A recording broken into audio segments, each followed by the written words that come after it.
Cut my damn music, man. Cut my damn music. Good morning.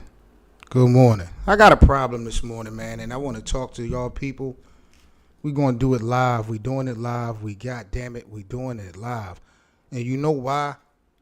Because you guys are now rocking with the best. This is the best of 7 Sports Talk. Y'all know who I be. I am 7 Mitchell. Good freaking morning to the NBA community. Hope everyone is doing well this Friday, July the 29th. I got a boatload of things I want to discuss, so if you guys can bear with me, we are definitely going to get right into things. First topic of discussion, as you can tell by the title, I got to talk to the bosses. How long are y'all going to play with this man, Delonte West? Salute to my bro, J.O. Mr. Bellamy is in the building. He said LeBron needs to go get his stepdad. So disrespectful early in the morning. You smoke crack, don't you? You smoke crack, don't you? J.O., you really need to be drug tested, my bro. If you guys want to call up, give your opinion, I believe the number is shown at the bottom. But I will keep it a buck because J.O. kind of hit the shit on the head. This is the LeBron James effect. I keep telling y'all niggas stop playing with LeBron. Y'all keep taking this thing for a joke. We know LeBron James is one of the most helpful people that we have ever come across as a fan when it comes to the NBA, maybe in professional sports. LeBron has always been willing to lend a helping hand in various assets. That man has never, ever publicly reached out to Delonte West to help him out, and there's a reason behind that, y'all, and y'all know what the reason is. And we need to stop just throwing this shit under the rug. We need to stop acting like, you know, forgiveness is such a valuable thing in the world. Because not only did Delonte do what he did, there was also periods where he was talking really slick. My man, he might have set this whole thing up, bro. J.O., this might be LeBron's play from the gate. I'm not going to lie. But I'm going to keep it real. I'm tired of seeing people recording Delonte West. Will y'all please stop filming Delonte West? Because y'all ain't doing nothing but clout chasing. I'm listening to the last joint where he was being recorded by the female, and she just asking a whole bunch of, I don't want to call them stupid questions, because everyone wonders, like, yo, what happened to your money throughout your career and all that? And he was talking about how he looked out for his family and got them situated, you know, and obviously the energy wasn't really reciprocated. Maybe it was. Don't nobody know what type of space financially Delonte West, his peoples are in. Who knows what he has done to violate or isolate himself from getting any support from his fans or from his family. But when I'm watching these people, you know, kind of keep recording this guy, and you're not helping. The people that has been recording ain't even in position to help this man. This nigga don't even really, I'm not even going to say he don't deserve no help, but I don't have no pity party for this nigga Delonte West. Y'all know I'm a LeBron fan. So with the slick stuff that he did back in Cleveland, y'all already know how karma go with me. I could care less. I'll walk right past Delonte West right now. I would step over top, just like Allen Iverson did Ty Lue in the finals in game 1. That's exactly how I would step over Delonte West in these streets. I'm going to keep it a buck. I'm a LeBron fan. You know what I'm saying? That story kind of blew my mind. That kind of blew my mind, and that was one of the reasons why LeBron had such a hard time in that Boston Celtics series.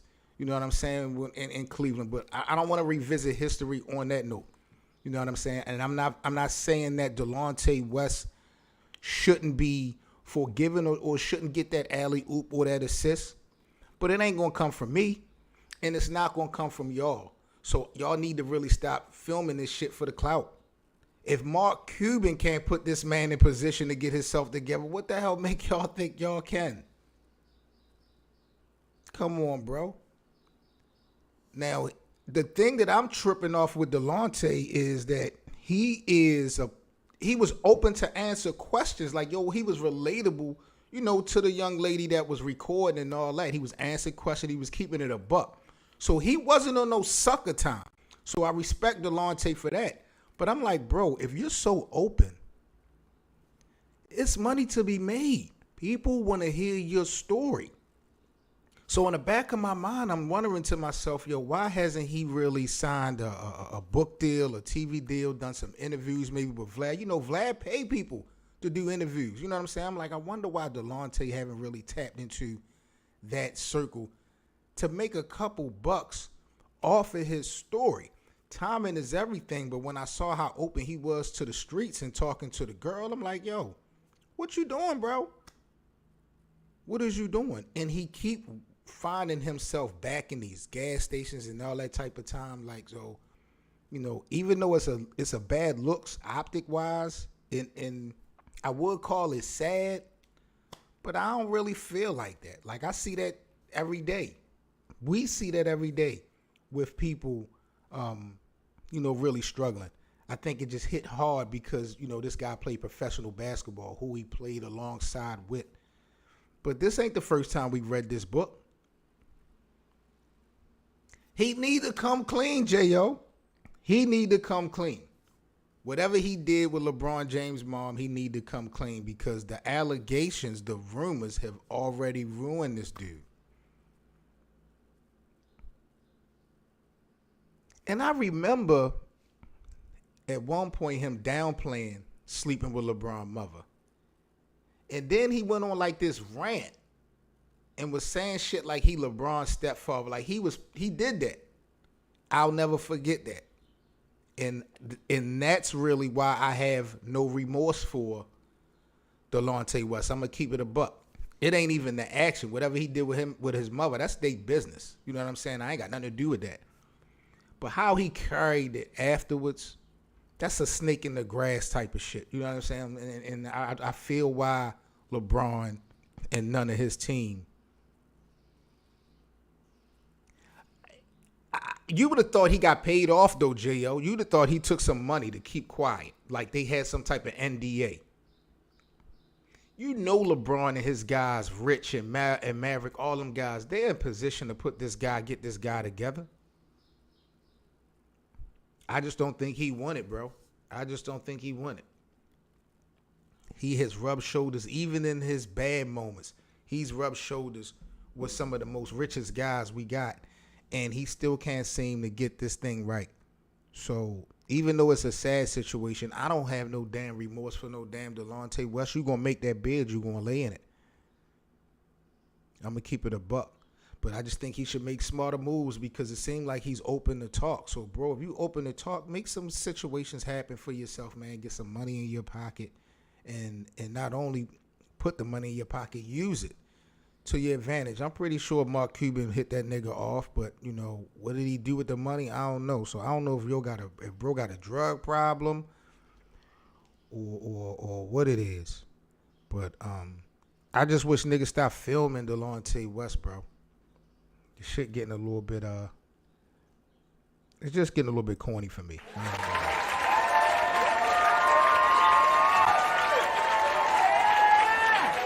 So I just wanted to speak my piece on that Delonte West thing. What else we got going on in the NBA real quick? Draymond Green. Let's talk about Draymond Green real quick because reportedly Golden State refuses to offer Draymond Green a max extension. So we are going to wind up having big trouble in Little China. I told y'all before last year's run by Golden State that Draymond was going to be the first to go out of that nucleus that they had built with Steph, him, and Steve Kerr and Clay.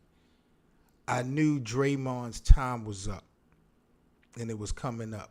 Win or lose that fourth championship, it wasn't going to matter. Perception and optics is so big when we talk about owners, GMs, front office, public relations, stuff like that. the new medium, the new media thing Draymond has been on, the podcast momentum that he has built. I promise you, even though he's not saying nothing bad against his own team, Bob Myers and what's the other guy named who run Golden State? They don't like no black man. I don't care if it's their own guy. They don't like no black man having that voice like that and being unfiltered and uncensored like that. They don't like that. It's going to make their situation in their space uncomfortable because, mind you, they are rubbing shoulders. They are in the club with the, I don't want to say the enemy, but they rub shoulders with the ones who paint the narratives and the storylines. And Draymond is like a 180. It's a total opposite. And even though he doesn't do anything detrimental to the immediate success of the Golden State Warriors, the way he sticks his chest out, the way he talks, the way he, handles himself on air, I knew it was only going to be an amount of time before they got rid of dude. When the whole Kevin Durant thing played out with KD, I thought they were going to get rid of Draymond. I mean, I think they suspended him immediately, something like that. But I thought Draymond was going in. When they kept Draymond and KD decided to leave, I always felt like in the back of my mind, bro, not only was Golden State not going to get back to the promised land, Draymond Green was the real liability, and they was not going to go anywhere. Now, they did win the championship last season, but, as a player, Draymond is not going to put up those type of numbers that we saw in 2016 and 2015. He'll have his little moments, but, Golden State, I could honestly see them moving on. I don't know what y'all think. I think Golden State is going to be moving on from Draymond. I don't know how soon. But after the young people that they lost after winning this championship, what is Draymond going to bring? He got the attitude. What Draymond brings, I think Clay and Steph can bring.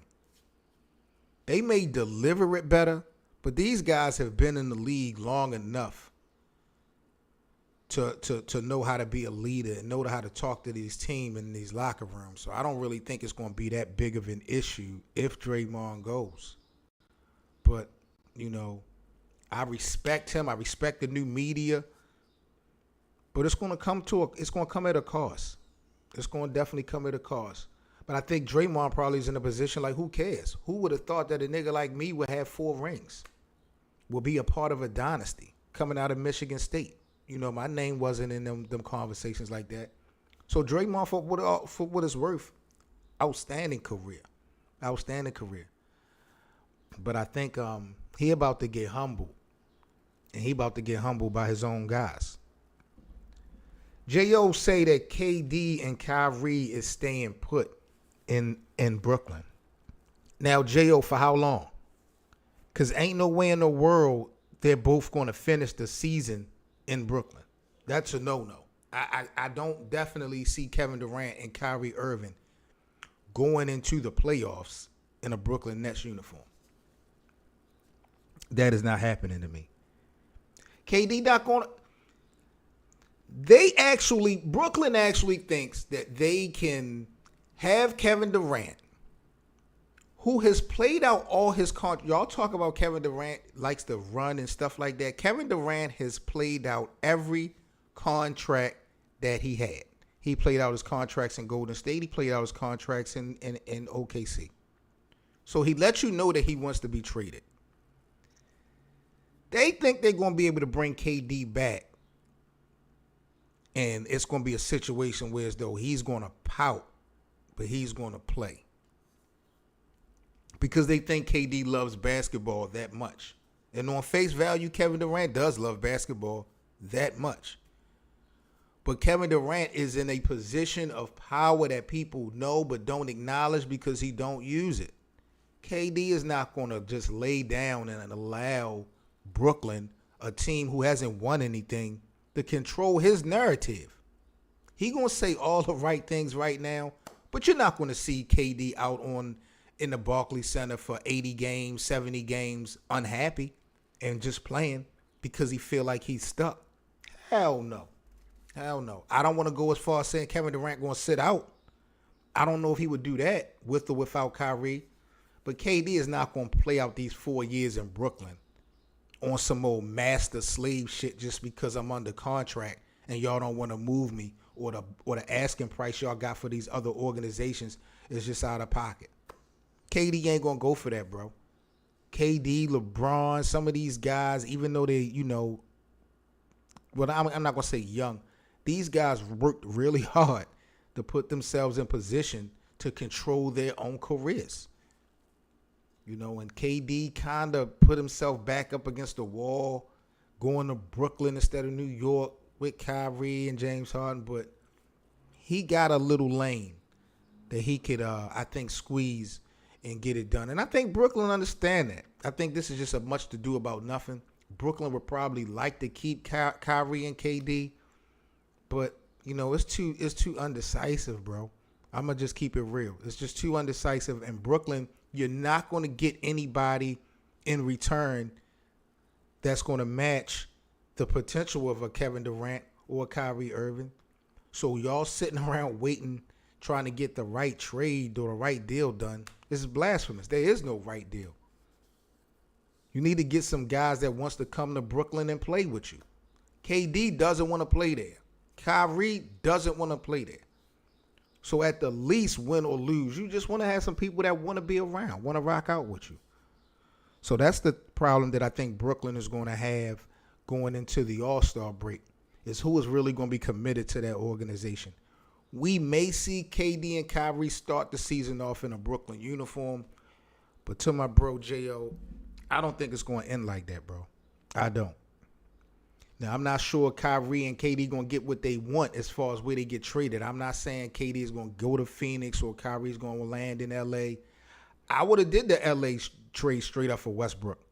You know what I'm saying? Even though Westbrook ain't that better, I mean, at least he would have been off Brooklyn's books after next year, I think. But that's a story to watch. Dwight Howard says he belongs in the Hall of Fame. What do y'all think about Dwight Howard? Is Dwight Howard a Hall of Famer? He's a champion. He got crazy numbers. The NBA is not one of those, it's not real hard to get into the Hall of Fame. So I think Dwight belongs in. I don't know about first ballot. He did lead the Orlando Magic to the finals versus Kobe. He wound up winning the chip with the Lakers. But he had a lot of spots, bro. Dwight Howard had a lot of landing spots that he really could, in my opinion, could have did better and just didn't. I don't think he was never in a position to take these guys to a championship.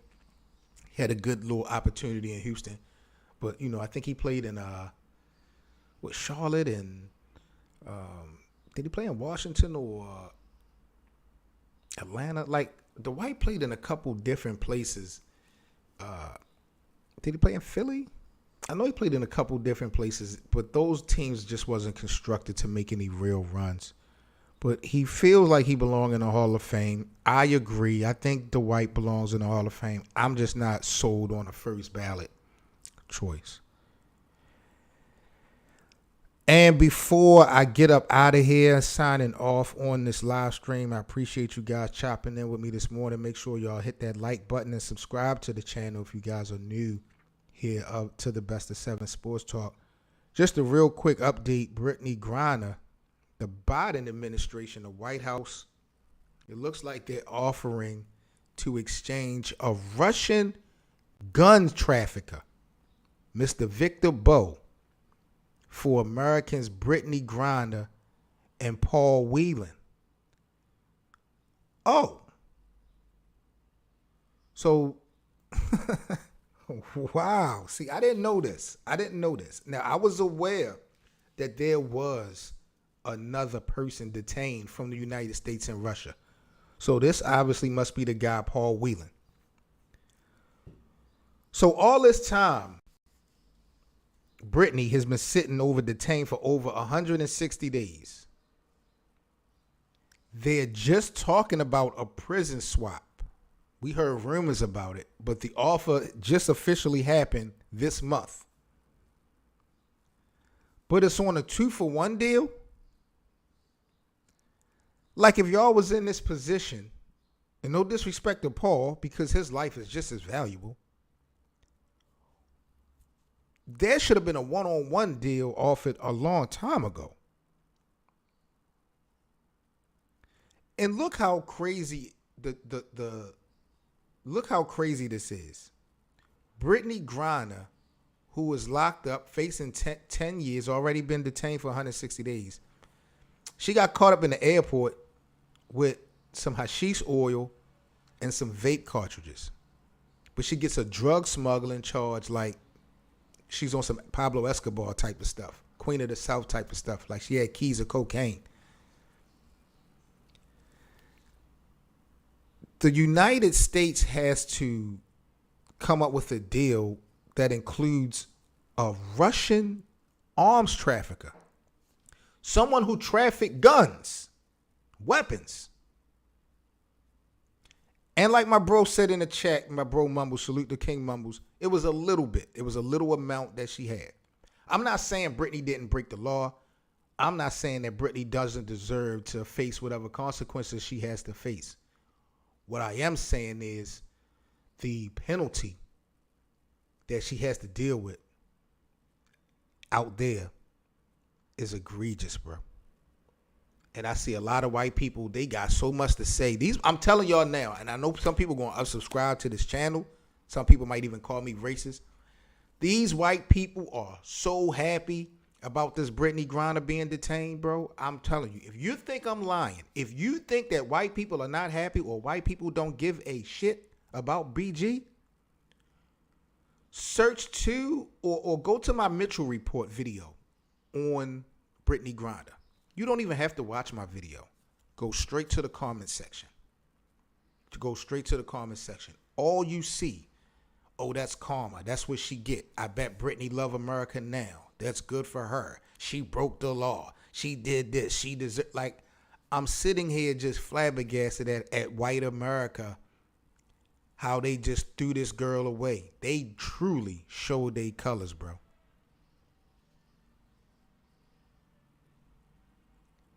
So they have to get a gun dealer who the United States has. They're going to give up a gun trafficker to get Brittney back. Crimes were nowhere near the same. Nowhere near the same. But that just goes to show the trump card that Russia has. That the U.S. would have to be willing to give up a gun dealer or a gun trafficker in order to get Brittney back, who had possession of some hashish oil and vape cartridges. She didn't even have weed. She didn't even have weed like that, bro. So it's a sad day, but I just wanted to kind of update everybody on that situation, bro. They did come up with an offer. I think it's a bogus offer.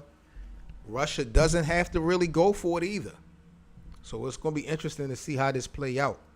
Because if Russia denies this offer, let's be honest. Outside of money, what the hell else do the United States got to offer you to Russia right now? Russia not really rocking with us. We help Ukraine in this war that they going through. Russia didn't forget. That's why you think Brittney over there so long. I kept saying she's going to be an innocent casualty of war, in a sense. People thought I was bugging out. This was in February. We almost in August, and she's still there. They made her plead guilty. They had her plead out on her charges, and she didn't even have a plea deal on the table. Now, we know Russia, everything is different out there, but in the States, when you get locked up, when you plead, there's a deal on the table. That's why you pleading. That's why you avoid to go to trial. There's a structure of what will happen if you plead out on your charges. They had BG plead out with no deal because they felt like nowhere in the world would she win if she was to go to trial. It was already kind of implemented that she was going to lose because we dealing with Russia, different demographics. I respect that and I understand that.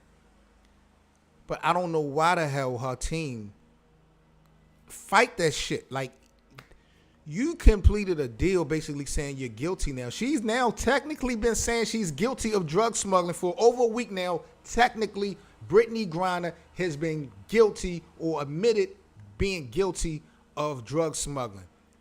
That's technically what it is, what we have in front of us. But no deal has been done. Now they make this offer. Russia could decline this offer, and we could be right back to square one. BG is done. I will tell y'all this. BG is done in the NBA, in the WNBA. Do not expect Brittney Griner to come back to America whenever she comes back and get back on the basketball court. That shit is a wrap. So anyone that was a Brittney Griner fan, unfortunately, I'm just going to have to tell you guys, go back to game tapes, throwbacks and stuff like that. Because even if Brittney comes out of this situation, she's not going to play in the WNBA again. I do not see that happening, bro. I don't. It's sad because she was one of the superstars of that league. She's still young. But I think this situation, bro, has shook a lot of shit up. Because when she get back home, you got to look at the support that she's been getting or not getting as well from her own people. Let's keep that shit real. I ain't got BG playing basketball again on a professional level for the WNBA. I think that shit is out the window. So we'll have to see how this shit play out. But I am Seven Mitchell, man, with the best of 7 Sports Talk. Salute to you guys. Like, comment, and subscribe to the channel if you're new. Hopefully I catch you guys tomorrow morning on another live stream. Y'all stay safe and all that. Salute to my guys, DC, J.O., King Mumbles. Y'all be good, man. I'm out. Peace.